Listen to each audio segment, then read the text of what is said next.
Bueno, la invitación surge para platicar de este artículo, que es un artículo de asociación genotipo-fenotipo en anemia de Fanconi. Pero, además de eso, quisiera pues platicar con ustedes acerca de lo que se trata la anemia de Fanconi. Entonces, pues este es el contenido que he preparado para ustedes de la charla. Es hablar de una breve introducción.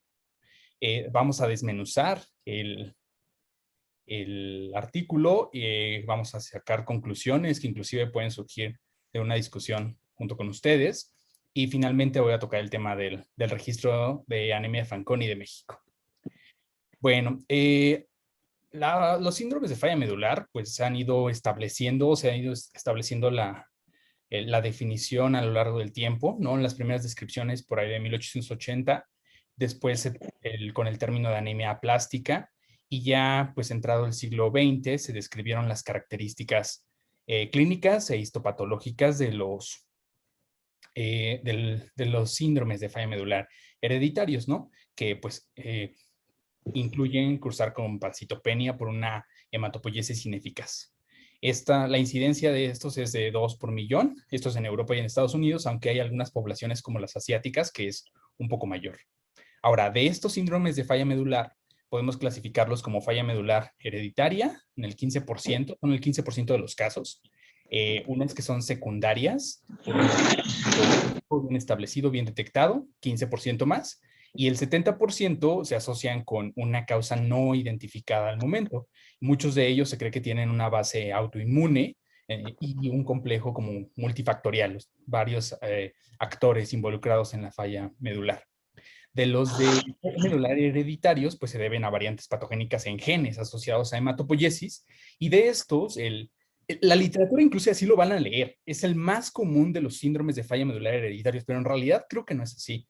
O sea, estuvimos haciendo una revisión con el equipo del laboratorio y de lo que nos dimos cuenta es que, si bien es cierto, el libro dice que la anemia de Fanconi es el más común, por estudios epidemiológicos pareciera no ser de los más, o no ser el más común. Parece más bien que hay otros que han estado, que han emergido y que ahora se colocan como más frecuentes que la anemia de Fanconi. Sin embargo, lo que sí es cierto es que es uno de los más estudiados. Eso sí es cierto. Hay otros, ¿no? Y como les decía, pues la fisiopatología es alteraciones en la hematopoiesis, como mantenimiento de los telómeros en la disqueratosis congénita, o alteraciones en la reparación del ADN, que es lo que pasa en anemia de Fanconi, alteraciones en la biogénesis o el procesamiento de los ribosomas, como puede pasar en Diamond-Blackfan. Podemos tener alteraciones en la maduración del linaje mieloide, como en la neutropenia congénita. Y el otro grupo, el que está en la extrema, en el cuadrante superior izquierdo, es los que tienen alterada la diferenciación y maduración de los megacariocitos. Entonces vemos que son muy heterogéneos en patrón de herencia, muchos genes, etcétera. Inclusive mecanismos específicos fisiopatológicos, pues es bastante diverso. Ahora bien, las técnicas de secuenciación del exoma y del genoma completo han, les digo, permitido que surjan nuevos síndromes de falla medular hereditarios, como estos que no estaban descritos y que permanecen en el centro, pues yo creo que siendo clasificados todavía. Y, por ejemplo, uno de los síndromes que se ha descrito más recientemente es variantes patogénicas en GATA2, que explica más o menos el 10% de los casos de síndromes mielodisplásicos y de neutropenias, ¿no? Que esto pues no se conocía antes de que se empezaran a hacer estudios de secuenciación. Justo, pues los métodos diagnósticos de cada uno de estos va a depender del síndrome, pues todos tienen características clínicas, pero hay algunos, bueno, en los que podemos hacer longitud telomérica o tenemos otros auxiliares o inclusive directo a la genotipificación, pero a lo que quiero llamar su atención es a esto. O sea, lo que hemos encontrado es que de este 70% que estaba de causa no identificada, ¿no? Hasta el 10% migran a síndromes de falla medular hereditarios. O sea, va a haber un aumento en este 15% debido a técnicas de genotipificación, ¿no? Secuenciación. Las ventajas de la genotipificación fue confirmar en casos no concluyentes, casos atípicos, complejos, el manejo específico, porque hay algunos síndromes de falla medular hereditarios que responden a tratamientos específicos o en los cuales no hay que dar ciertos tratamientos. Muchos de ellos se asocian con cáncer Entonces podemos hacer el riesgo, bueno, el manejo y la vigilancia del paciente, primero que nada, pero también el riesgo en heterocigotos y decisiones reproductivas al final. Todo esto va a tener un impacto. Esta es una propuesta que nosotros tenemos, que ya verán publicada. Es un algoritmo de abordaje diagnóstico etiológico de los síndromes de falla medular. O sea, partiendo de la sospecha, que puede ser por las citopenias o por un síndrome mielodisplásico o ya bien entrada una leucemia mieloide aguda, por ejemplo. Ir como dijo Mel, somos clínicos, entonces ir a la historia clínica, ver si algo nos llama la atención en la historia clínica, específicamente somatometría y alteraciones del desarrollo, que es a lo que más me estoy dedicando ahora, y que nos puedan hablar como de datos sugestivos de alguno de los síndromes. Creo que está bien conocido que Bacter puede asociarse con anemia de Fanconi, pero hay otras características que nos pueden ir indicando o orientando hacia un síndrome de falla medular hereditario específico, ¿no?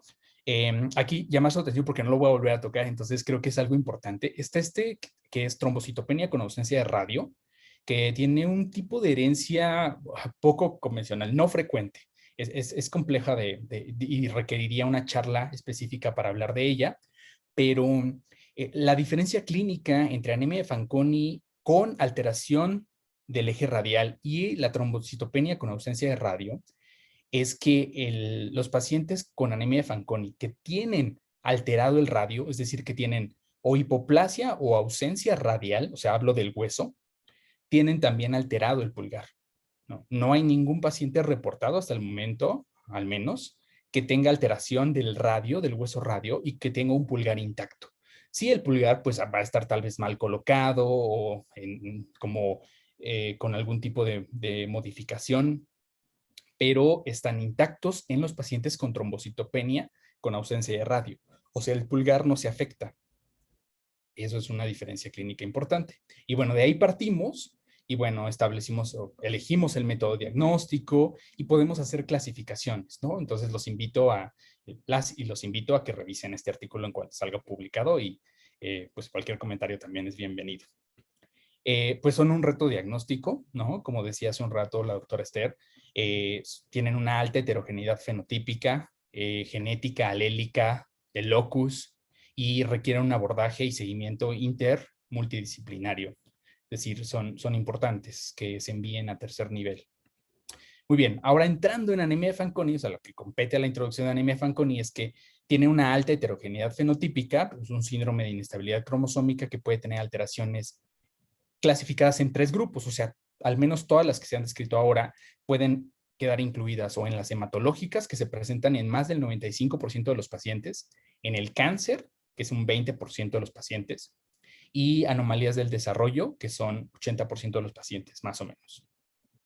Y ustedes pueden ver en este diagrama que algunos pacientes pueden tener solo alteraciones del desarrollo, ¿no? Otros pueden tener, por ejemplo, alteraciones hematológicas y alteraciones del desarrollo, pero hay algunos que pueden cursar inclusive con los 3 grupos de anomalías, ¿no? Que pueden conjuntar o pueden debutar con a lo mejor solo un cáncer, ¿no? Este es un grupo interesante en realidad, porque pues al menos en México no es una causa frecuente de sospecha diagnóstica en anemia de Fanconi. Vamos a hablar ahora específicamente del fenotipo malformativo porque el artículo justo toca fenotipo malformativo. Es variable y multisistémico, o sea, clásicamente ya desde hace muchos años se ha dicho que en un paciente en el que encontramos la presencia de la asociación Bacter, tenemos que descartar anemia de Fanconi. ¿Por qué? Porque muchas de las anomalías de Bacter las presentan los pacientes con anemia de Fanconi. ¿No? De este 80% que tienen anomalías, muchas son del espectro de Bacter, ¿no? Alteración radial, alteración renal, etcétera, cardíacas. Pero en 2016, la doctora Alter y la doctora Giri publicaron un artículo donde creaban otro nuevo acrónimo. Este acrónimo se llama FENOS. FENOS incluye anomalías de los pacientes con anemia de Fanconi que son frecuentes, inclusive algunas más frecuentes que las de Bacter, y que no están dentro del espectro de Bacter, ¿no? Entonces, en el artículo, la idea principal, lo que proponen en el artículo, es utilizar FENOS siempre que evaluemos un paciente con Bacter. ¿Qué quiero decir con esto? que si yo en la consulta recibo un paciente con Bacter, le busque fenos intencionadamente. Si tiene alteraciones pigmentarias de la piel, como principalmente manchas café con leche, microcefalia, alteraciones del tamaño ocular, microftalmo, por ejemplo, Chiquita, hermosa. alteraciones estructurales del sistema nervioso central, ¿no? Como alteraciones hipofisiarias, etcétera. Alteraciones funcionales o estructurales otológicas, ya sea de la estructura del pabellón o de la función. Y talla baja, tengo que pensar que puede ser un paciente con anemia de Fanconi, ¿sí? Es como una forma de apoyar más nuestra sospecha clínica. Ahora, no está bien estudiado todavía, pero pues pareciera que fenos por sí solo pudiera ser un buen indicativo de Fanconi. Digo, el sesgo es que fue creado para Fanconi, ¿no? Entonces, no lo pensemos como algo que ya estaba antes y lo utilizamos para Fanconi como Bacter, sino es específicamente para Fanconi. Ahora, el fenotipo puede acaecer a lo largo de toda la vida, ¿no? Muchos de los pacientes nacen con anomalías, pues básicamente el 80%, porque de las anomalías del desarrollo con las que no se nacen, pues pueden ser las manchas café con leche. Esas sí pueden ir apareciendo después, pero la mayoría se nace con ellas. La falla medular más o menos aparece o empieza a aparecer a partir de los 6, 7 años y de ahí en adelante.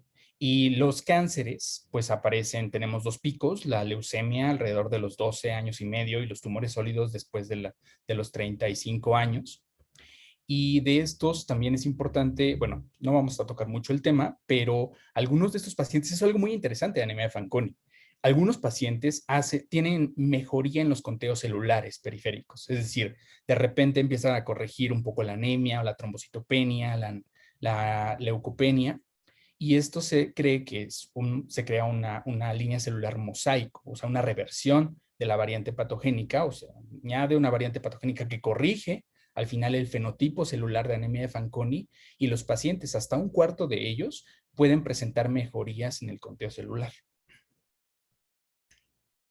Si es por alteraciones del desarrollo, cáncer o alteraciones hematológicas, de todas formas, afortunadamente tenemos un estándar de referencia para el diagnóstico, que es la prueba de reto con diepoxibutano, y esa la hacemos en el Instituto Nacional de Pediatría, es un centro de referencia nacional para el diagnóstico de anemia de Fanconi. Entonces nosotros con mucho gusto recibimos las muestras de todo el país para hacer el diagnóstico de anemia de Fanconi a través de esta prueba de reto con diepoxibutano. Eso es algo muy constante, es el fenotipo celular de los pacientes con anemia de Fanconi y es constante, no importando ni el tipo de alteración y ni siquiera de la gravedad. O sea, puede ser un paciente con muchas alteraciones o un paciente con muy pocas alteraciones. Este fenotipo celular es muy constante. Entonces es el estándar de oro para el diagnóstico. Y ya finalmente, la última parte de la introducción, ya sé que es muy larga, perdón, son que la anemia de Fanconi es muy heterogénea. Tiene heterogeneidad de locus, porque tenemos al menos 22 genes asociados hasta el momento, desde FANK, Fanconi A, hasta FANW. Heterogeneidad genética, porque hay tres patrones de herencia, y heterogeneidad alélica, porque se han reportado muchísimas variantes patogénicas asociadas con el fenotipo de anemia de Fanconi. Ahora, estos 22 genes que tienen en común, ¿no? Lo que se llamaban los grupos de complementación, que participan en la vía de reparación del ADN y se pueden subclasificar en tres.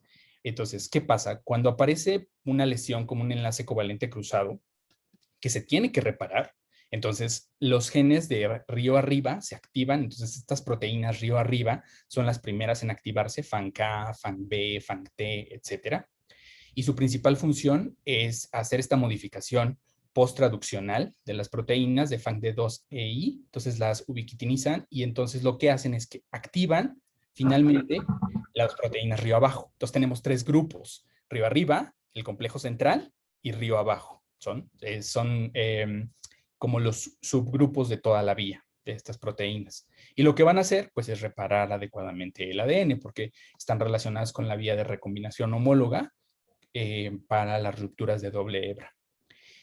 Ahora, hay algunas asociaciones genotipo-fenotipo que se habían descrito anteriormente. Unas de ellas son que FANG-G se asociaba con mayor gravedad hematológica y FANG-C con menos anomalías congénitas. Sin embargo, aquí también hay que tomarlo con cautela, porque este estudio que se publicó en 2000 comparaba solo pacientes con variantes patogénicas en FANG-C, FANG-G y FANG-A, que son los tres más frecuentes. Entonces no hacía comparaciones con otros grupos, no con FANG-D2 o con FANG-N. Algunos grupos ni siquiera estaban descritos, ¿no? Porque unos se han descrito más recientemente, pero solo entre esos tres. Entonces, entre esos tres, parece que FANG-G es más grave y FANG-C menos grave. Ahora, otra cosa que también ha sido muy cuestionada con relación a esta asociación genofeno es el tipo de variante patogénica, porque se ha visto que hay efecto fundador, por ejemplo, para FANG-C y los judíos askenazí. Entonces, también se estaban incluyendo muchos pacientes judíos en este análisis. Entonces, probablemente eso podía sesgar un poco la asociación genofeno. Y otra asociación genofeno que sí está mucho más comprobada es la asociación de ciertos genes con tumores, como leucemia mieloide aguda, tumor de Wilms y neuroblastoma. Eso estoy hablando de genes río abajo, como FANG-D1 o FANG-N. ¿Qué faltaba por saber? O sea, aquí ya empezamos con el artículo.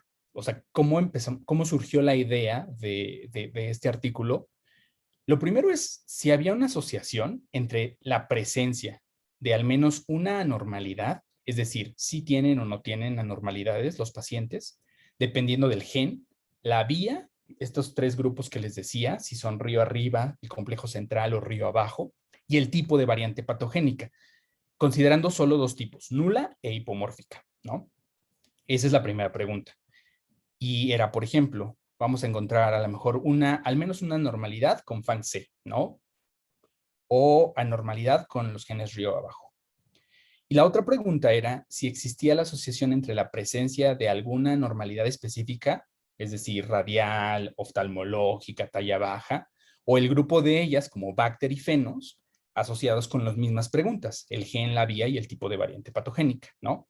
Por ejemplo, que Fenos estuviera asociado con los genes río arriba o que Fenos estuviera asociado con FANJ. Esa era la segunda pregunta que quisimos contestar.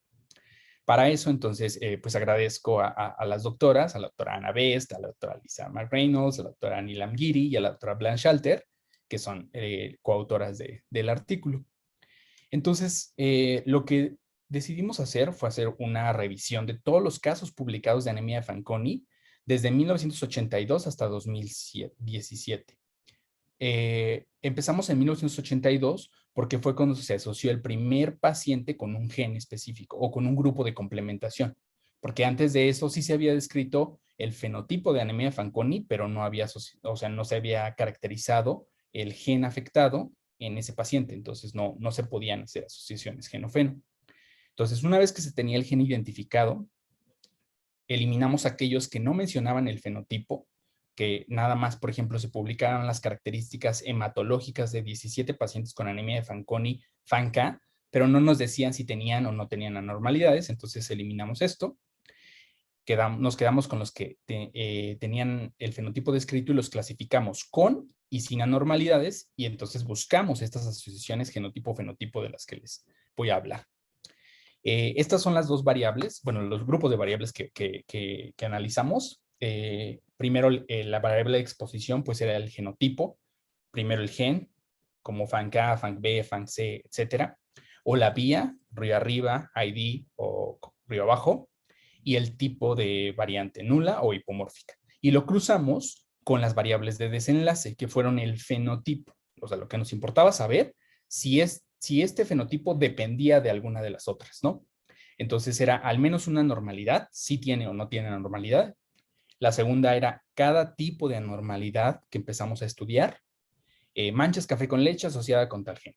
Y después los grupos, Bacter, considerando que un paciente tenía Bacter positivo, si tenía 3 o más de estas 8 anormalidades de Bacter, y 4 o más de las anormalidades de Fenos, se consideraba como Fenos positivo.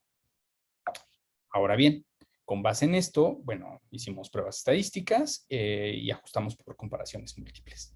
Y ahora vamos a hablar de los resultados. Entonces, ¿qué pasó aquí?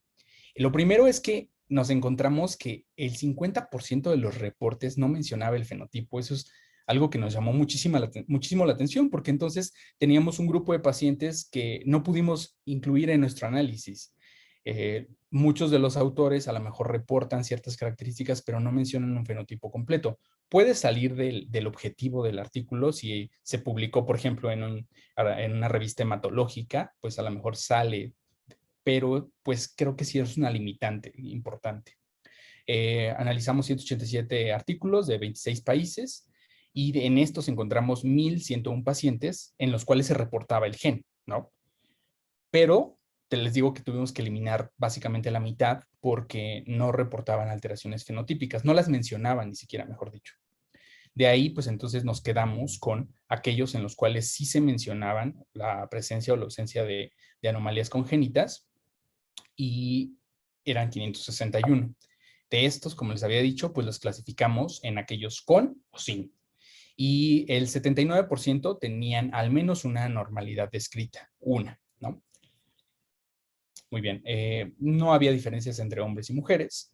Y pues la primera, el punto de discusión que tuvimos fue que probablemente había un sesgo de reporte. Bueno, seguiría el segundo, porque el primero es que el 50% no están describiendo el fenotipo. Segundo punto es un sesgo de reporte. Entonces yo les había dicho, tal vez nos los puntualice, perdón, que en las descripciones clásicas de anemia de Fanconi, como lo que describen la doctora Simamura y la doctora Alter, en el 2010 es que los genes más frecuentemente afectados en anemia de Fanconi son FANCA en el 60% de los casos, FANC-C en un 14% y FANG en un 10%, ¿no? El resto de los genes son mucho menos frecuentes. Y cuando nosotros lo comparamos con lo que encontramos en 2019 de lo reportado, nos dimos cuenta de esto. O sea, FANCA sí sigue siendo el más frecuente, pero baja casi 20 puntos porcentuales, ¿no? FANG se quedan en 13, sube, y FANG-C baja un poco. Y lo que también nos llamó la atención es que hay otros que suben mucho su frecuencia.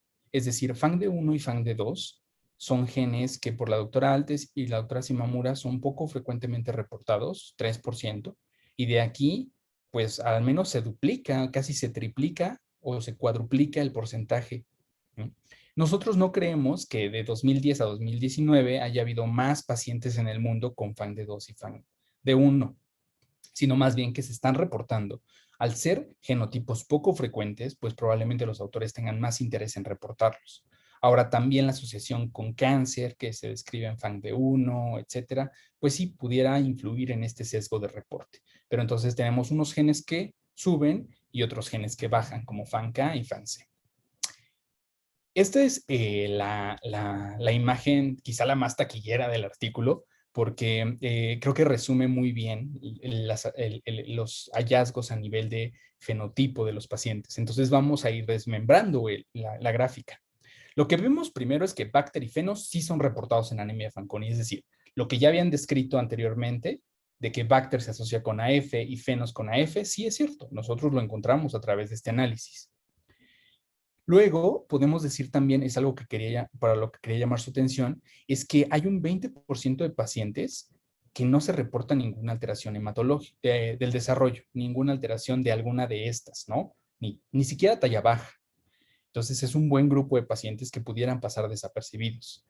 La segunda es que hay un grupo de pacientes que es más o menos como un 4% en el que se reporta solo talla baja como único hallazgo de alteración del desarrollo. No manchas, no microcefalia, no renal, no radial, no nada, solo talla baja. Entonces, bueno, coloca anemia de Fanconi como una posibilidad diagnóstica cuando se valora a una o un paciente con talla baja. Después de eso, en los asteriscos, aquí me falló la animación, luego en los asteriscos quería colocar los que eran más frecuentes. O sea, aquí tienen que, de los de Bacter, los más frecuentes son renal radial, RL. Acuérdense de esas letras porque ahorita las vamos a ocupar. Y fenos, las pigmentarias, microcefalia y talla baja. Entonces, PHS son las más frecuentes. Aquí RL y aquí PHS son de las 5 más frecuentes en anemia de Fanconi, vistas en más del 25% de los casos, ¿no? Y después, como les había dicho, también buscamos cuántos cumplían criterios para Bacter, 3 o más, y cuántos cumplían criterios para Fenos, 4 o más.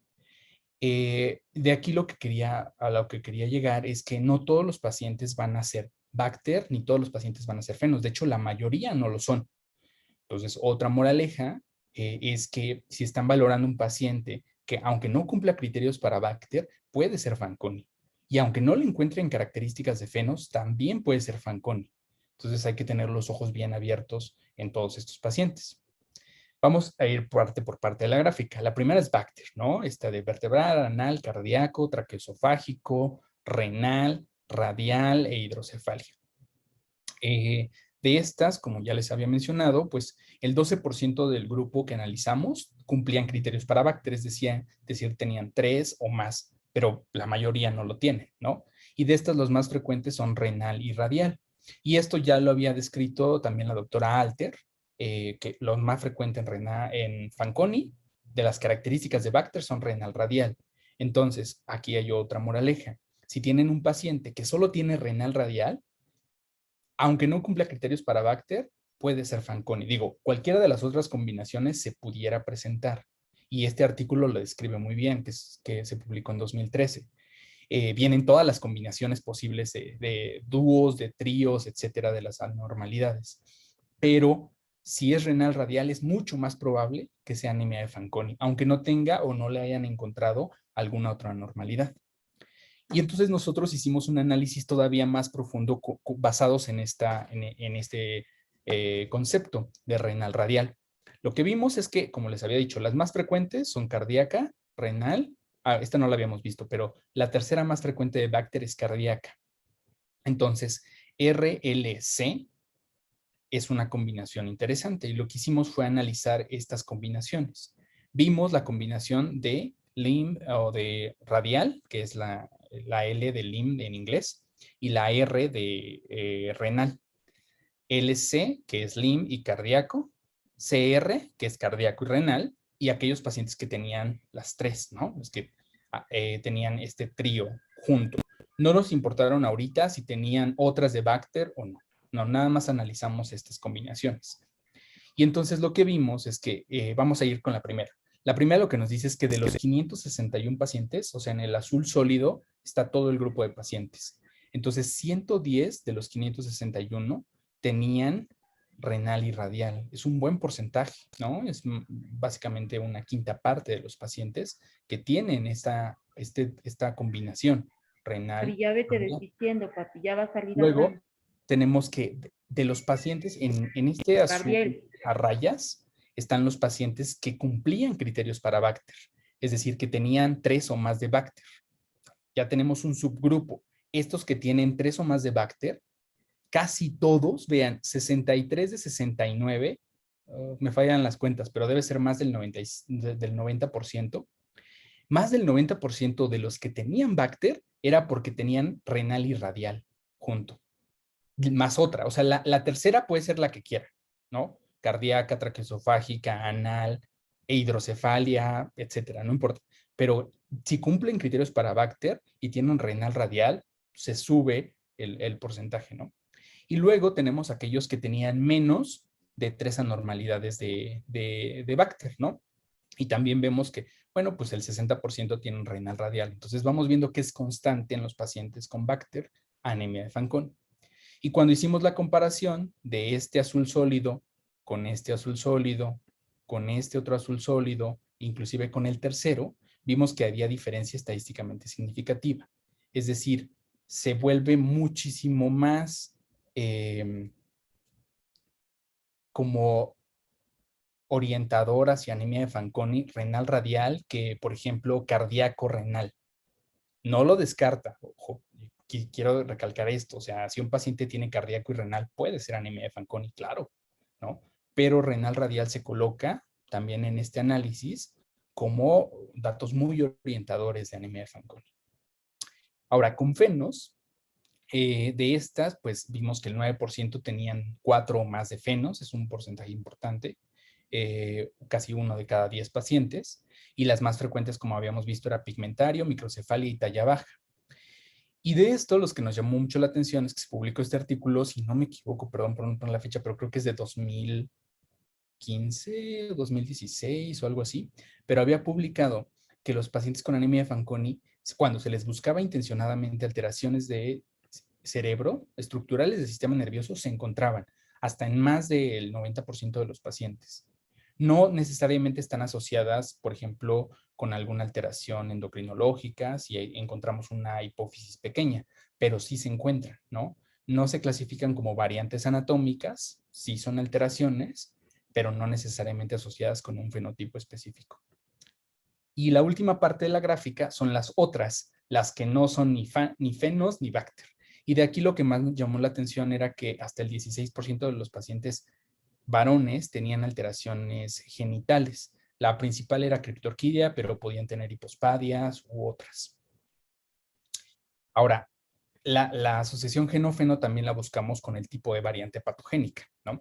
Entonces, para eso necesitábamos detalles moleculares. Y otra cosa que nos dimos cuenta es que un tercio de los pacientes no tenían detalles moleculares, o sea, decían, aquí es una variante patogénica en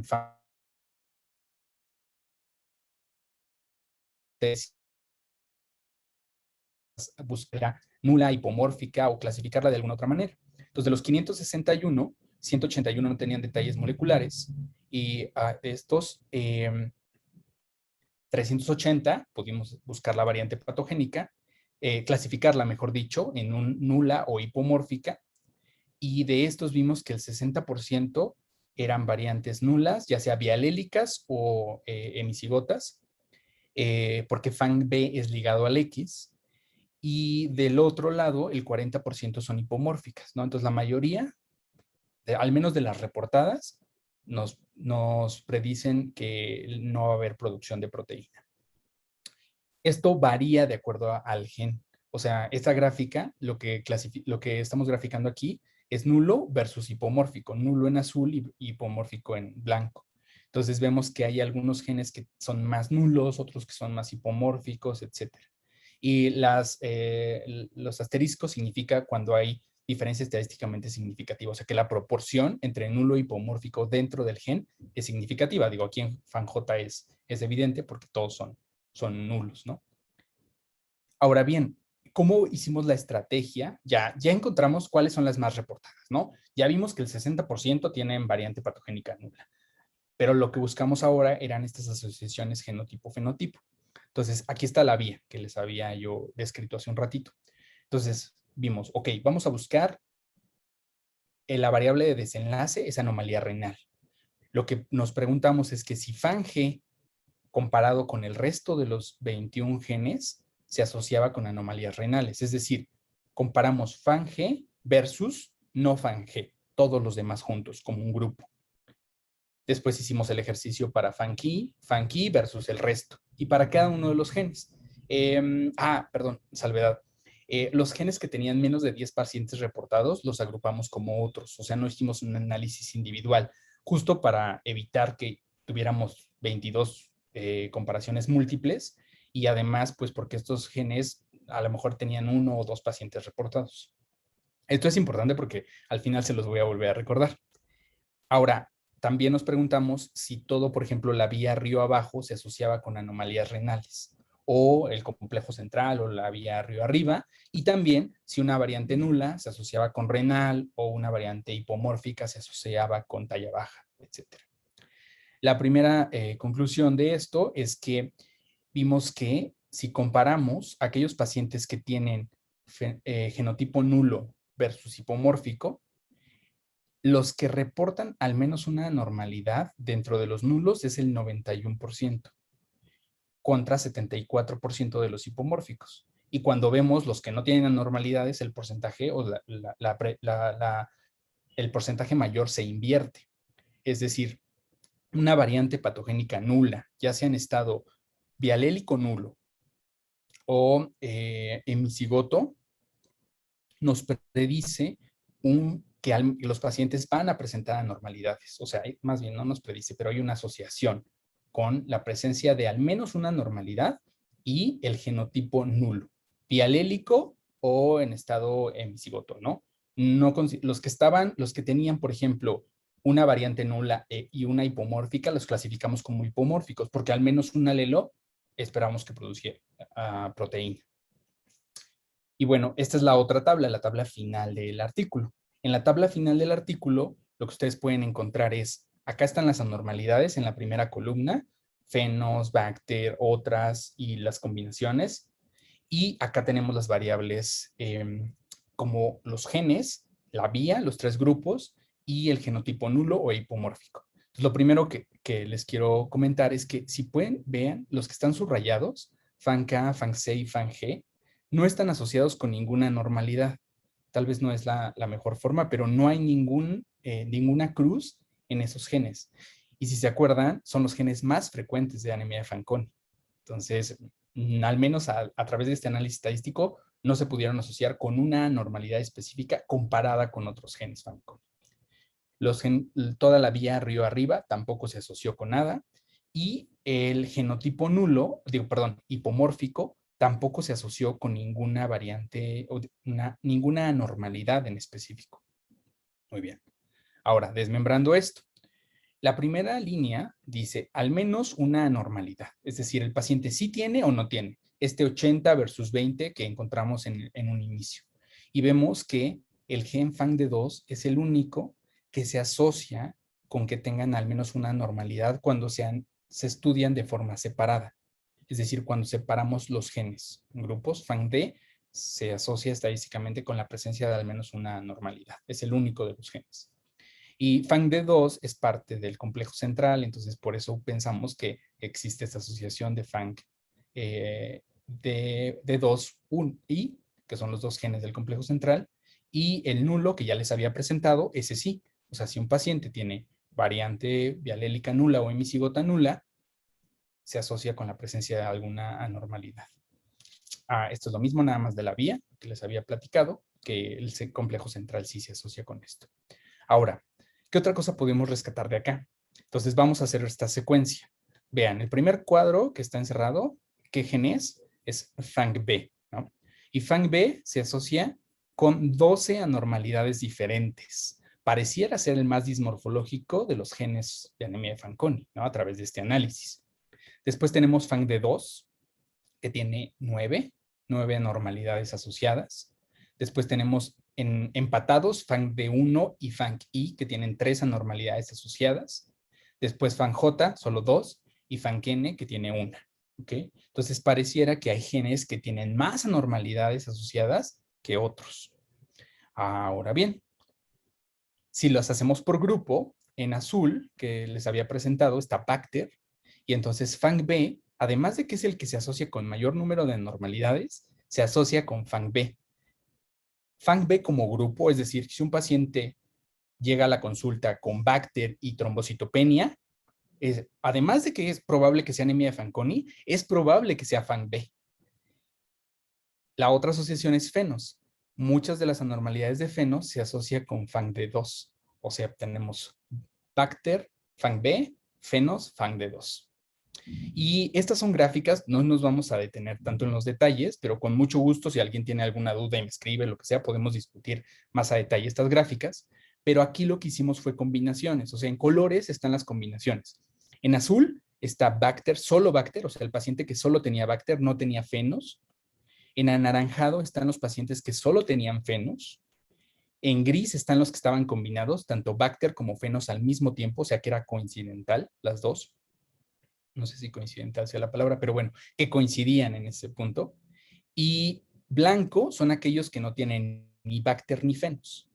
Entonces, este análisis nos permitió ver que hay algunos genes que se asocian con ciertas combinaciones también, ¿no? Ya habíamos visto que FANG-B es Bacter y FANG-D2 es fenos, pero lo pudimos desmembrar en si es solito o en combinación con el otro, etcétera. Entonces, esto pues son como detalles ya más de cada uno de los fenotipos de los genes. Bueno, finalmente, tenemos varias limitaciones, ¿no? Del artículo. La mitad de los reportes no mencionan información del fenotipo. Un tercio no nos dan detalles moleculares para clasificar las variantes. Y esto es, creo que la principal limitante del estudio es que las anomalías no reportadas fueron asumidas como ausentes. Es decir, si el doctor Juárez reporta a 20 pacientes y me dice que 10 tienen talla baja, yo asumí en este análisis que los otros 10 no tenían talla baja. O sea, nosotros no evaluamos a los pacientes, entonces tuvimos que correr ese riesgo y asumir que si no lo reportaban, no lo tenían. Si los otros no los estaban reportando, ¿no? Porque ahí tenían, la mitad lo reportaba y la mitad no. Y no analizamos anomalías hematológicas ni oncológicas. Pero pues bueno, analizamos más de 500 casos, pudimos hacer un análisis por gen, por vía y por tipo de variante patogénica. Y bueno, estas son las conclusiones. La primera es que tenemos que alrededor del 80% de los pacientes tienen al menos una anormalidad. Entonces, ojo, tenemos 20% en el cual no se está reportando ninguna anormalidad. No quiere decir que no la tenga, pero probablemente sí hay pacientes con anemia Fanconi que van a cursar sin anormalidad del desarrollo. Son variables y multisistémicas y hay un fenotipo específico de anomalías de acuerdo al gen, la localización y el tipo de variante patogénica, o sea, la tabla que les fui desmembrando. Y tenemos que, por ejemplo, FANG-B, Bacter, y FANG-D2, Fenos. Hay genes o grupos de genes que se asocian con mayor número de anormalidades, que es como disminución del grado de color que íbamos viendo, ¿no? FANG-B, el más asociado, luego FANG-D2, luego FANG-D1, etc. Las anomalías comunes sí son parte de bacterifenos, excepto las anomalías genitales en masculinos. Esas son muy frecuentes, más del 15%, y no están dentro de Bacter ni de Fenos. Y entonces Bacter más menos Fenos, pues es altamente sugestivo de anemia de Fanconi. Sin embargo, el que no esté, pues no lo descarta, no descarta anemia de Fanconi. Y si me lo permiten, nada más para como darle continuidad a esto, pues estamos trabajando en esto, el equipo de trabajo, junto con las doctoras del NIH y el equipo del INP, estamos trabajando en entender un poco más las anormalidades de anemia de Fanconi. ¿Qué queremos conocer? ¿Cuáles son los aparatos y sistemas afectados? ¿Cuántas y cuáles son las anomalías físicas? Si son mayores o menores. Y si encontramos nuevas asociaciones genotipo-fenotipo, ya sea buscando nuevas estrategias de análisis o mayor número de pacientes, que eso es lo que les decía. O sea, tuvimos 10 genes que los dejamos agrupados como otros, porque tenían uno o dos pacientes. Pero como la estrategia incluye de la base de datos que ya teníamos, les vamos a agregar todos los pacientes reportados hasta diciembre de 2020, pues muchos de los genes han subido. Y entonces ya los podemos analizar de forma separada y probablemente haya nuevas asociaciones genofeno. La estrategia es básicamente la misma. Vamos a excluir aquellos que no tienen el gen identificado ni el fenotipo. Vamos a ver los tipos de anomalías, cuántas anomalías, si son mayores o menores, y bacterfenos y otras combinaciones. Y vamos a utilizar, esta es otra herramienta, que es el Human Phenotype Ontology, que es un catálogo de anomalías físicas, de fenotipo en realidad, que permite darnos un número específico para saber que el paciente de Vietnam que tiene polidactilia de tipo 1A es la misma anomalía que tiene el paciente de Tapilula en Chiapas, ¿no? Porque utilizando el mismo HPO podemos saber que es la misma anomalía. Ahora bien, ya llevamos ahorita más de 1,600 casos. De estos 709 tienen el fenotipo descrito, entonces esto ya nos está permitiendo hacer análisis. El 81%, que es básicamente el mismo grupo, el 80% tenía anomalías en el otro análisis, aquí es 81. El rango de anomalías pues va de 0 a 15. La mayoría son mayores, son anomalías mayores. Tienen más o menos los mismos porcentajes, 12 y 8 de bacterifenos. Y esto es también en lo que estamos trabajando. Al momento hemos descrito, bueno, hemos encontrado descritas más de 190 anomalías diferentes en anemia de Fanconi. Entonces pareciera que además es bastante heterogéneo el fenotipo de los pacientes con anemia de Fanconi. Aquí me voy a saltar unas cuantas porque esto ya lo fuimos viendo. Y vamos a llegar, pues en el capítulo anterior, pues habíamos visto esto, ¿no? De esta asociación. Entonces ahora la nueva estrategia que estamos buscando es ver si el fenotipo nulo depende del gen, o sea, si el FANG-B nulo versus FANG-B hipomórfico tienen diferentes asociaciones, ¿no? Si eso nos permite, o sea, no utilizar todos los nulos como un conjunto, todos los genes, ¿no? No, ir gen por gen y dividirlo entre nulo e hipomórfico. Entonces, probablemente podamos encontrar una estrategia y pues otras, ¿no? Que hemos estado pensando. Entonces, ya tenemos algunos datos que probablemente sean interesantes también de analizar. Y pues la última parte, que es en realidad un comercial y que quería aprovechar y comunicar con ustedes, pues es que pues hay datos de prevalencia de anemia de Fanconi en diferentes poblaciones, y estos son muy variables y dependen del grupo, del estudio, etcétera. Pero en general, 1 a 5 de cada millón de personas tiene anemia de Fanconi a nivel mundial. En México, pues carecemos de estos datos epidemiológicos. Podemos pensar que si hay 1 de 5 por cada millón, hay entre 126 y 650 pacientes con anemia de Fanconi viviendo ahorita en México. O sea, si buscamos, probablemente encontremos un número entre entre este rango. Ahora bien, también, pues pensamos, si nos basamos en la tasa de nacimientos mexicanos, tenemos 9 nuevos casos por año de anemia de Fanconi en México, que se van a ir sumando a estos entre 126 y 650 pacientes con anemia de Fanconi. Pero para eso, lo que estamos desarrollando y lo que estamos llevando a cabo es que, pues, si podemos contestar estas preguntas de cuáles y cómo son las características de los pacientes con anemia de Fanconi en México, e inclusive en el resto de América Latina, y si estas son diferentes al resto del mundo, podemos encontrar respuestas que nos ayuden a ayudar a los pacientes, a crear nuevas líneas de investigación, etcétera, en conocer nuestra población, a tener estudios epidemiológicos de México. Para ello, se está desarrollando el RAFMEX, que es el registro de anemia de Fanconi en México. Tiene como objetivo pues analizar los casos de AF de México, sugerir planes de evaluación y manejo de estos casos y pues servir como base para redes de colaboración en diferentes niveles, o sea, a nivel de familias, a nivel de investigación, a nivel de personal médico, o sea, si podemos discutir un caso entre especialistas, creo que podemos impactar en muchos niveles. Y esta es la estrategia, o sea, cualquiera médico o médica que tenga una sospecha de anemia de Fanconi nos puede mandar una muestra para que se haga el estudio de reto con diepoxibutano al laboratorio de citogenética del INP.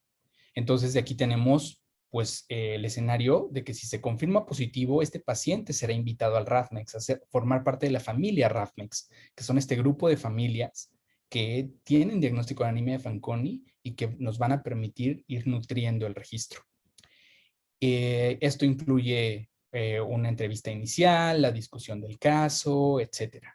Pero la puerta está abierta, es una invitación. Cualquier sospecha de anemia de Fanconi basada en bacterifenos o en cualquiera de las otras alteraciones hematológicas o oncológicas, con mucho gusto podemos discutir el caso, recibir la muestra y darles a ustedes el resultado, si es positivo o no, para anemia de Fanconi. Y esto es cualquier institución del país, pública o privada, lo sabemos.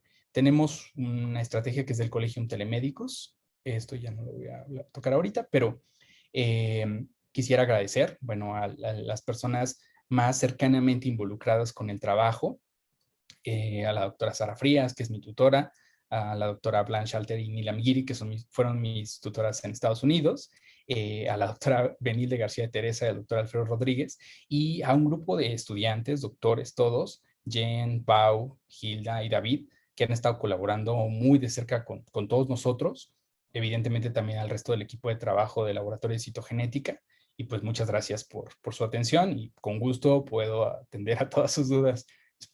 Muchas gracias.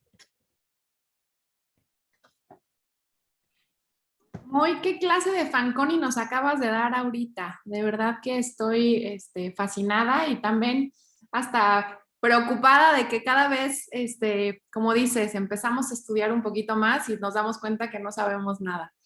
Pero la verdad es que yo veo muchas cosas relevantes en la revisión que ustedes hicieron y que han trabajado y que siguen actualizando, principalmente para aquellos que hacemos clínica, pues que muchas veces tenemos a estos pacientes con pues múltiples malformaciones y sobre todo esta asociación que comentas de lo radial renal, o sea, ya creo que eso es algo para los que estamos aquí que se nos quede improntado, ¿no? De que si tenemos algún paciente que tiene estas dos alteraciones, siempre hay que descartar que sea una anemia de Fanconi. Y pues lo que comentabas también acerca de la criptorquidia en varones, ¿no? Entonces, como muchas veces estos datos aislados, que pues bien nuestro trabajo forma parte de armar un rompecabezas, pues siempre hay piezas cruciales y creo que es muy importante reconocer cuáles son las más importantes. Además de, obviamente, yo la verdad, el fenotipo de Fenos no lo tenía tan presente pensando en Fanconi. Sí sabía lo de la hipopigmentación y tal, pero ya como siempre que ves un Fenos, pues buscarle un Bacter, ¿no? Entonces esta parte también clínica yo creo que es súper relevante. Y pues también a los que hacemos molecular, ¿no?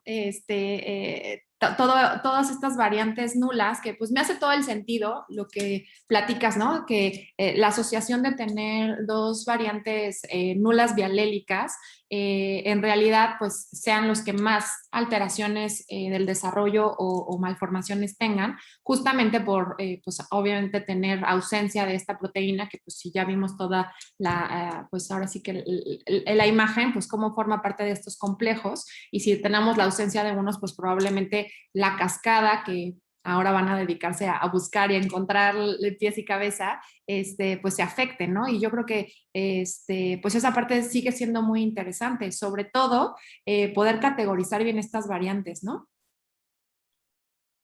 Sí, claro, totalmente de acuerdo, o sea, con el primer comentario, la clínica, creo que sí, o sea, tener estos ojos bien abiertos. Y aparte, la otra es que muchas de las características de Bacter y de Fenos son eminentemente clínicas. No necesitamos estudios, ¿no? Digo, para un ultrasonido renal se necesita al ultrasonografista, ¿no? O hacer una resonancia para ver alteraciones estructurales de cerebro. Pero la talla baja, la microcefalia, las manchas, la alteración radial, la podemos hacer en el consultorio. Entonces, creo que son herramientas valiosas y más en nuestro país, ¿no? En nuestro contexto. Creo que eso es importante rescatar. Algo que ya no comenté también por tiempo, pero el laboratorio también, la doctora Hilda y la doctora Benilde están muy interesadas en conocer las minucias antropométricas de los pacientes con anemia de Fanconi. Entonces, esta clasificación que nos enseñan en la escuela, si es talla baja prenatal o postnatal, si es proporcionada o desproporcionada, ya les daremos una nueva emisión de esto, de Fanconi, para seguir fanconizando y entonces decirles cómo es la talla baja, cómo es la microcefalia en los pacientes con anemia de Fanconi. Todo eso lo estamos estudiando porque nos parece muy importante en el abordaje diagnóstico, ¿no? Así como les presenté el algoritmo de una visitopenia, pues a lo mejor también el algoritmo de una talla, ¿no? O sea, si es talla baja proporcionada o desproporcionada, ¿cuál te podría hacer pensar en anemia de Fanconi, etcétera? Y sabes que también otra cosa que mencionaste que lo van a hacer bueno, en la segunda fase, lo que comentabas acerca de la terminología en HPO, o sea, bueno, yo no puedo estar más de acuerdo que tenemos que tener homogénea la nomenclatura en cuanto a las malformaciones y en realidad en cuanto a todas la descripción dismorfológica de nuestros pacientes, tenemos que tener ya las herramientas de estar hablando en el mismo idioma, porque es bien difícil la apreciación clínica y que a lo mejor eso pueda tener alteraciones o bueno, o no nos permita hacer estas asociaciones tan fácil o que sean tan claras. Entonces, me parece súper bueno y también pues yo aprovecho el comercial porque muchas veces me llegan resúmenes clínicos que si todos estuviéramos hablando en el mismo idioma sería mucho más eficiente y mucho más rápido poder hacer estas asociaciones o incluso desarrollar paneles in sílico, buscar genes patogénicos, etcétera, si todos estuviéramos hablando el mismo idioma, ¿no? Claro, estoy totalmente de acuerdo. Y para la descripción, para la búsqueda de O sea, asociaciones, yo no sé, o sea, leíste 1100 artículos, o sea, ahí dejaste los ojos enteros. Imagínate, o sea, lo que va a ser ahora, en que todos pudiéramos estar poniendo un término, un número, ¿no? Y entonces hace la vida mucho más sencilla. y creo que aquí hay otra estrategia que yo hago y que quiero compartir porque veo que afortunadamente y les agradezco mucho que muchos de mis chicos de la facultad están conectados y conectados, es que tiene que cuadrarles algo, ¿no? Es decir, si yo, por ejemplo, valoré a una paciente con alteración radial, alteración renal, entonces, Fanconi. Pero, ojo, esa paciente tenía además holoprosencefalia. Entonces, pensar, holoprosencefalia es parte de Fanconi, es coincidental o estoy ante otra cosa que se parece a Fanconi, pero que cursa con holoprosencefalia. Entonces, creo que es muy importante que este tipo de nomenclatura también te puede decir, sí se trata de esto, está ya descrito en Fanconi, no está descrito, hay que buscarle otra cosa. Eso creo que es otro apoyo. Claro, y también yo creo que pues a lo mejor van a empezar a salir más genes, ¿no? Porque si se nos están escapando por ahí algunos que no tenemos diagnóstico, ¿no? Yo creo que eso también va a ser algo interesante, ¿no? O sea, simplemente, y lo he discutido también con algunos de los genetistas que están acá, me parece todavía bien difícil ver que Bacter sigue sin tener un nombre y apellido en particular y probablemente pues no tarda mucho en que podamos llegar a encontrar un gen y pues yo siempre digo, ¿no? O sea, todo cabe en un Fanconi sabiéndolo acomodar, porque pues francamente es tan heterogéneo, tan difícil, que pues es una suerte que tengamos este Centro Nacional de Referencia. Yo soy testigo y usuaria de él, se pueden enviar las muestras, tienen todo su sistema para poder entregar los resultados y creo que es muy fácil utilizarlo y aprovechar que tenemos esto en México y que pues están buscando a los pacientes y pues como médicos y sobre todo genetistas podamos utilizar y aprovechar estas redes que están desarrollando. Sí, muchísimas gracias, Mel, de verdad. Sí, o sea, nuevamente invito a todas y a todos los que valoran pacientes que nos envíen muestras, o sea, que discutan a lo mejor con el servicio de hematología de su hospital, o que si ven un tumor de Wilms, por ejemplo, y le ven manchas café con leche, pues no los manden, no se puede ser un paciente con anemia de Fanconi, ¿no? Claro. Entonces creo que estamos totalmente abiertos y en la mejor disposición de poder apoyarles en todo lo que se necesita. Si quieren que vayamos a su sede, bueno, tal vez no vayamos, pero tenemos una charla de anemia de Fanconi, ahí vamos a estar y vamos a estar trabajando por hacer y acrecentar el conocimiento basados en el registro de anemia de Fanconi de México.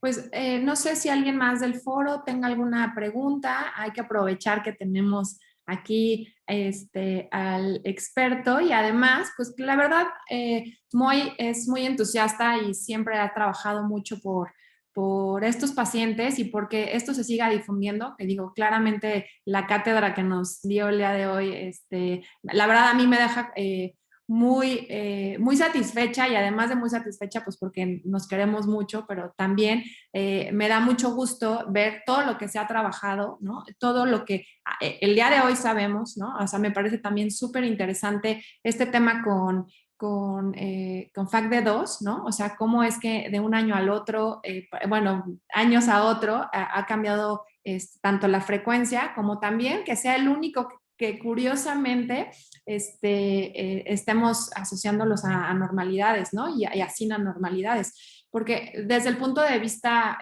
clínico, pues es un reto todos estos pacientes que pueden no tener nada y ser un Fanconi. Aquí tenemos a Paulina Gómez Moreno. Si quieren prender sus cámaras, todos estamos en confianza, tranquilos, por favor. podemos vernos las caras, que es más fácil, así no nos sentimos tan solitos. Hola, buenas noches. Buenas noches. Primero que nada, muchas gracias por la charla, de verdad estuvo muy bonita y muy motivadora. Y bueno, no está habilitado el chat, entonces mejor pregunto por aquí. Le quería preguntar al doctor si sí se han descrito casos de anemia de Fanconi con holoprosencefalia. Sí, justo hay un caso descrito, Fank R, si no me equivoco. O sea, es una paciente de Asia que se encontró en realidad por un análisis de secuenciación del exoma. O sea, no fue la primera aproximación, era una paciente con un síndrome dismorfológico, tenía talla y pesos bajos prenatales, tenía hidrocefalia, bueno, sí, secundaria le hicieron muchas alteraciones, pero bueno, cursaba con parte del espectro. Ahora no recuerdo específicamente qué tipo de holoprosencefalia, pero tenía holoprosencefalia, alteración renal y radial. Entonces lo abordaron con microarreglos, después hicieron secuenciación del exoma y encontraron variantes patogénicas en PANC-R, si no me equivoco.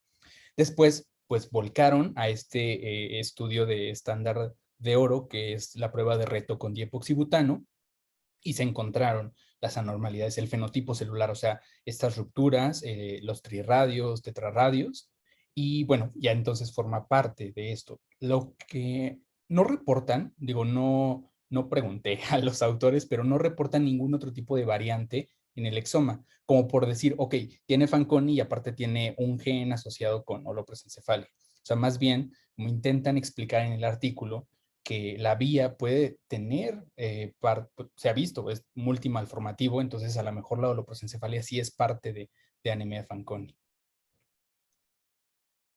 Muchas gracias, doctor. Creo que Abed Ramírez también tenía una pregunta. Hola, Doc. Yo tengo una duda respecto a los grupos. ¿Hay grupos poblacionales que sean más propensos? Porque, por ejemplo, en ciertas enfermedades como la xerodermia pigmentosa, que es más propensa a personas asiáticas, o los síndromes hereditarios de cáncer, por ejemplo, el de mama, que es más común en los pueblos, en la etnia judía askenazí, ¿no han encontrado como un grupo propenso a anemia de Fanconi? Que eso también pueda ayudar a guiar más la investigación. Gracias por la pregunta, Pau, también para agradecer esto. Gracias, Abed. En realidad no es tanto como propensión a, ¿no? No estamos hablando de propensión. Hay ciertos grupos poblacionales en los cuales, por ejemplo, si estamos hablando de una enfermedad autosómica recesiva como la mayor parte de los genes de anemia de Fanconi, pues la frecuencia de portadores está relacionada con la frecuencia de la enfermedad. Si tienes muchos portadores, es más probable que se emparente un portador con otro y entonces tengan un niño con una enfermedad autosómica recesiva. Entonces, si la frecuencia de portadores es alta, como esta tabla, perdón que ya no la expliqué tanto, pero sí hay poblaciones en las cuales se ha visto que la frecuencia de portadores es mayor y entonces, por lo tanto, la incidencia o la prevalencia de anemia de Fanconi va a ser mayor. Hay ciertos grupos también en los cuales hay efecto fundador, ¿no? Se generó la variante, se distribuyó en esa población y se encuentra altamente en esa población. Y el efecto fundador se explica porque tienes a un individuo que es homocigoto, es decir, tiene la misma variante patogénica, ¿no? En los dos alelos, y entonces pues ves que los padres a lo mejor si no se reconocen como familiares, pero pues pertenecen a una misma población y en algún momento tienen un antecesor, un antecesor en común que les transmitió la variante. En México hay un artículo publicado de una variante patogénica que tiene un efecto fundador, es en FANC-C, en Tamaulipas, son pacientes con anemia de Fanconi de Tamaulipas. Y sí, o sea, esperamos que podemos encontrar otros grupos poblacionales donde a lo mejor haya un efecto fundador o como les explicaba, o sea, en México esperamos entre 126 y 200 y 650 pacientes con anemia de Fanconi. Pues de eso va a depender de qué tan portadores somos las y los mexicanos, ¿no? De variantes patogénicas en esto. No sé si con esto contesto tu pregunta. Sí, ya me quedó muy claro. Gracias, Doc. Gracias a ti. No sé si puedo platicarles de otro de los grupos que tenemos en México. Claro, no quería, Ledita, pero tú, ¿No quería? ¿No quería? Tú tienes todo el derecho. Es parte como de todo esto que estamos trabajando y es para el doctorado de Pedro Reyes, que es un alumno de Sara. Entonces fueron llegando en distintos tiempos a hematología, a la clínica de trasplante, 3 pacientes que venían más o menos del mismo rumbo. Y cuando nosotros no hicimos exoma, sino trabajamos con Aloplex, enriquecido para 16 genes. Entonces, cuando empezamos a analizar eso, encontramos que los 3 pacientes tenían la misma mutación en manera homocigota. Vámonos. Y al interrogatorio no se reconocían, o sea, ellos no reconocían que sus padres pudieran ser consanguíneos o ni cercanos.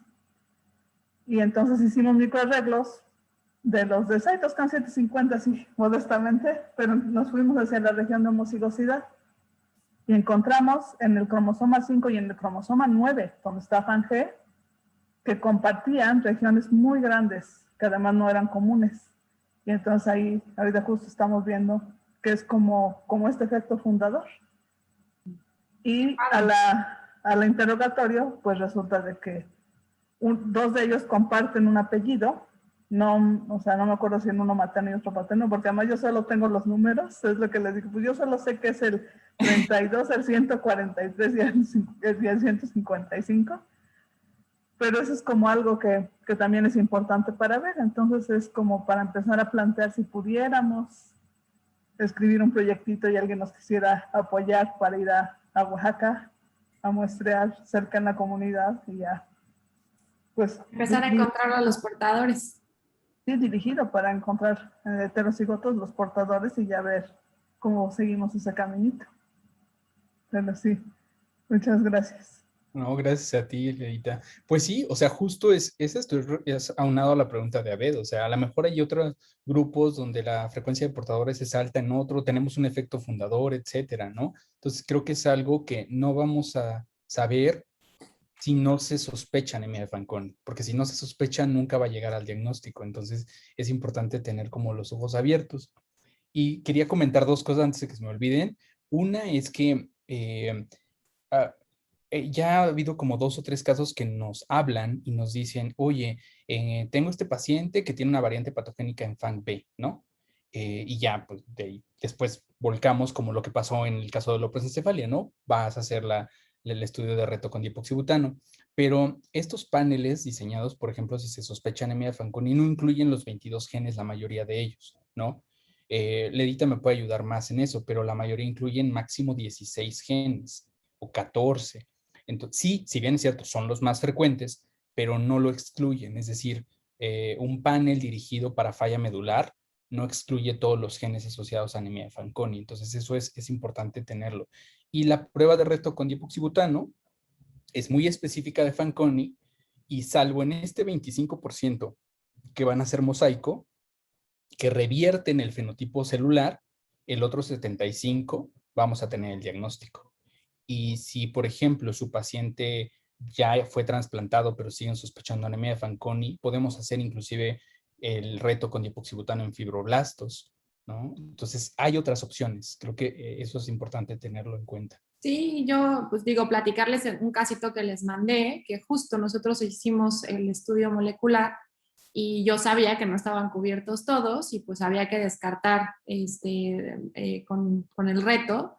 Al final no confirmamos el diagnóstico, ¿no? Pero a lo que voy es que las técnicas clásicas no pueden todavía, ahora sí que suplantar a la nueva generación. Probablemente los paneles empiecen a enriquecer, empecemos a meter nuevos genes o incluso empezar a ampliar, a hacer exoma completo o incluso genoma completo, etcétera, ¿no? Eso con los asegúnes del análisis bioinformático que siempre no es cualquier cosa, ¿no? Pero a lo que voy es, la técnica clásica tiene que seguir siendo y es parte del estándar de oro y pues tenemos que seguir utilizándola y pues bueno, ¿dónde más que en el mundo de la fanconización? Que gracias al apoyo que, pues la verdad es que le dan a todos los hospitales y a todos los médicos que refieren muestras para allá con la mejor disposición. La verdad, yo creo que eso también es algo que el laboratorio siempre se ha caracterizado y pues muchas gracias también por eso. No sé si alguien más de los clínicos tenga alguna duda o comentario, porque si no yo me voy a seguir con el tema de la talla baja, que me parece increíble que estos pacientes puedan tener solo talla baja, ¿no? Y entonces también hay que empezar a cambiar estos paradigmas desde el punto de vista del abordaje, ¿no? Que pues muchísimos, bueno, al menos muchos de los pacientes que se refieren a mi consulta tienen que ver con talla baja, porque pues trabajamos con algunas o con varios endocrinólogos pediatras, que pues al final termina siendo su consulta prácticamente todos los días. Y entonces, pues siempre hay que considerar esto como una posibilidad diagnóstica y pues todavía más difícil decir que puede ser un Fanconi, ¿no? Entonces, sí hay que tener pues las alertas prendidas.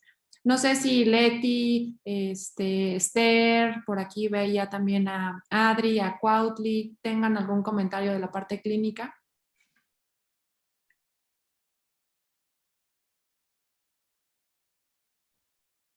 Hola, hola Moy, Hola Leti, ¿cómo estás? muy Qué bien, gusto. gracias. Oye, pues nada más aquí también complementando lo de Melania, digo, yo sé que los artículos de donde ustedes tomaron la información, pues o sea, son pacientes revisados por genética, ¿no? Pero que la realidad en la práctica nuestra es que a veces sí te mandan los pacientes como por solo talla baja, pero ya la exploración física, pues uno sí le encuentra otras situaciones, ¿no? Entonces, a lo mejor, no estoy diciendo que sea el caso, ¿no? Pero que sí pudiera ser también un poco de sesgo, al menos pues en nuestra realidad mexicana, ¿no? O sea, súper importante esto, siempre la revisión por el genetista, porque seguramente a lo mejor aparecerá por ahí una manchita, ¿no? O una dismorfia menor y que a veces se puede pasar por algo.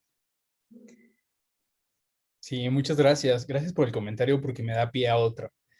Estamos trabajando igualmente, o sea, es trabajo de la tesis de Hilda Garza, que se analizaron un grupo de pacientes con anemia de Fanconi del instituto y se vio cuántas anomalías tenían cuando te mandaban, ¿no? O sea, se evaluaban por otras especialidades, por, no sé, endocrino, hemato, etcétera. Y cuando se ven por ojos intencionados en la búsqueda de alteraciones, esto sube muchísimo.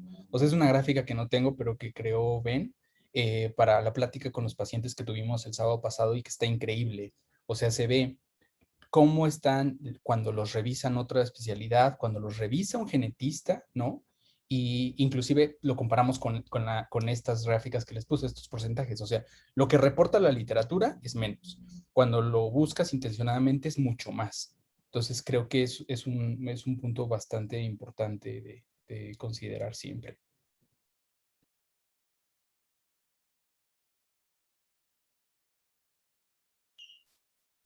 Sí, yo creo que esa parte también tenemos que seguir trabajando como gremio y yo creo que los genetistas siempre peleamos mucho esto, pero necesitamos pues que los médicos sospechen, ¿no? Porque ese es el punto número uno.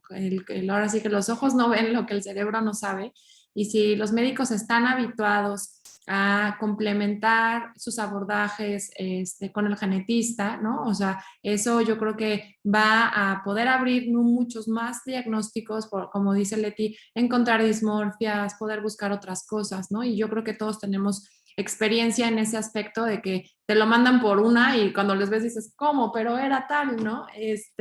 Y yo creo que eso es algo que tenemos que seguir trabajando. Digo, parte de también la misión de estos artículos de revisión y de platicar entre amigos es tratar de fomentar que otras especialidades también empiecen a integrar este tipo de abordaje al día a día. Y yo creo que es muy importante lo que mencionan los dos.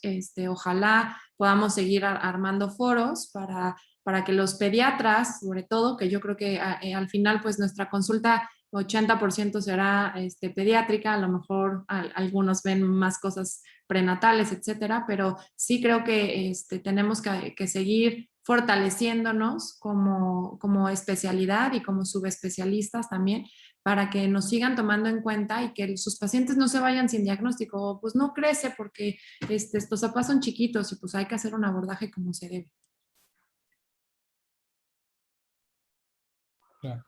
Perdón, yo me quedé con una duda, no sé si lo mencionaron, pero bueno, respecto a, pues creo que como que lo que más se nos puede como quedar son como los datos pivote y algo muy importante además de la falla medular es pues los tumores tanto hematológicos como sólidos. Mencionó el doctor Fiesco que hay como 2 picos entre los 2 y 4 años y a los 34 y los 36 años en relación a tumores sólidos. Dentro de los tumores sólidos, obviamente por la edad, esto va a llamar siempre la atención, pero mi duda es si hay algún, pues no sé, algún estirpe, algún tipo de tumoración que encabece la lista, ¿no? Como para aprender los datos de alerta. Sí, claro, muchas gracias por la pregunta. Digo, las alteraciones oncológicas y las hematológicas merecen una charla cada una, yo creo, pero en resumen, O sea, los dos picos se dan primero entre los 10 y los 15 años por leucemias, principalmente leucemia mieloide aguda. Entonces, cualquier paciente pediátrico con leucemia mieloide aguda, yo iría a buscar alteraciones del desarrollo y sospechar anemia de Fanconi. O sea, leucemia mieloide aguda en edad pediátrica es altamente sugestiva de anemia de Fanconi. Y por el otro lado, cuando nos vamos hacia los 30, los tumores sólidos, que pueden aparecer antes, ¿eh? O sea, pueden aparecer en los 20, en los 15. De hecho, tenemos una paciente, recién vimos, de 19 años con un tumor sólido. Estos tumores son de células escamosas de cabeza y cuello. O sea, son en esta región y muchos de ellos se desarrollan en cavidad oral. Hay muchas hipótesis, pero entre ellas pues, son zonas humedecidas. Entonces, tumores de células escamosas de cabeza y cuello y muchos con origen cavidad oral. Otra de las cosas que queremos hacer con el registro es incentivar un adecuado seguimiento de los pacientes. A nivel estomatológico se tienen que revisar muy frecuentemente porque estas lesiones se pueden cachar antes y hacer una intervención, ¿no? No esperar a que haya evolucionado tanto, pero esta sería como en resumen de la... No sé si con esto contesto la pregunta, doctora. Perfecto, sí, muy bien. De hecho, creo que sí se mencionaba en el artículo de cabeza y cuello, pero bueno, era más como dirigido a su experiencia, pues que también pues va de la mano, ¿no? O sea, sí concuerda con los datos. Gracias, doctor. Con mucho gusto. Y como dices, Moy, o sea, es simplemente el tener un Wilms, ¿no? Que te prenda no nada más hacerle WT1 o buscar los clásicos, ¿no? Denise Drash, etcétera, sino que, oye, hay que checar que pudiera ser un Fanconi, ¿no? Entonces, yo creo que esta parte también con los oncólogos pediatras, que desde mi punto de vista son muy entusiastas y muy leídos, introducirlos o fanconizarlos valdría mucho la pena. Y pues como comentarios finales, digo nuevamente agradecer al doctor Moisés por una charla súper entretenida y además muy fácil de llevar porque pues obviamente nos explicaste qué es lo que querían hacer y cómo lo hicieron en cada una de las fases del proyecto. Se nota que disfrutaste mucho toda tu estancia en el extranjero y que todo lo que aprendiste allá lo estás aplicando acá. La verdad es que me da mucho gusto, me da mucho orgullo como mexicana y como amiga, pues todavía mucho más, porque me da mucha nostalgia saber que estás cada día trabajando por estos pacientes, por tener esta red sólida, por seguir educándonos y de verdad, Moy, te lo agradezco de todo corazón. Y bueno, pues hablando de Fanconi, creo que todas nos llevamos muchas cosas desde el punto de vista clínico, desde el punto de vista molecular y desde todo lo que podemos seguir haciendo apoyándonos de ustedes. Y de verdad, pues muchas gracias y muchas felicidades. No, el agradecimiento es de mi parte para todas y todos ustedes por darse el tiempo, por darme la oportunidad de platicar con ustedes cuando quieran. N cantidad de veces podemos hacerlo y seguir aprendiendo de todas y todos. Y nada más también, Ledita me puede hacer segunda, pero si alguien está interesado o interesada en hacer maestría o doctorado, nosotros mega bienvenidos. Si tienen estudiantes, por ejemplo, que por alguna razón hayan quedado fanconizados y quieran venir con nosotros, seríamos muy felices de trabajar, de recibir, de hacer proyectos. Creo que es algo bastante interesante y como tocaste un punto medular, fortalecer esta red, pero como les hablaba, o sea, nosotros queremos que la red no sea solo a nivel médico, sino también a nivel de investigación y a nivel de pacientes, o sea, que esto se traspole a efectos en las familias, ¿no? No solo el asesoramiento genético, que es base para nosotros, pero todo lo que nosotros podamos hacer por las familias, creo que es algo importantísimo. Gracias, de verdad, muchas gracias. Estoy muy contento. Pues les damos nuevamente gracias a todos ustedes por acompañarnos. Estas sesiones cada vez se ponen mejor, entonces los invitamos todos los segundos jueves de cada mes. Tenemos diferentes ponentes, diferentes artículos, platicamos de cosas interesantes entre amigos. Es un ambiente completamente relajado. Pueden traer sus bebidas energizantes, alcoholizantes, como quieran. Sí. Ojalá un día podamos hacer esto más presencial, pero mientras eso pasa, pues aprovechar a la tecnología acercándonos así, discutiendo cosas interesantes y nuevamente invitándolos a la próxima sesión y estamos en contacto por redes sociales.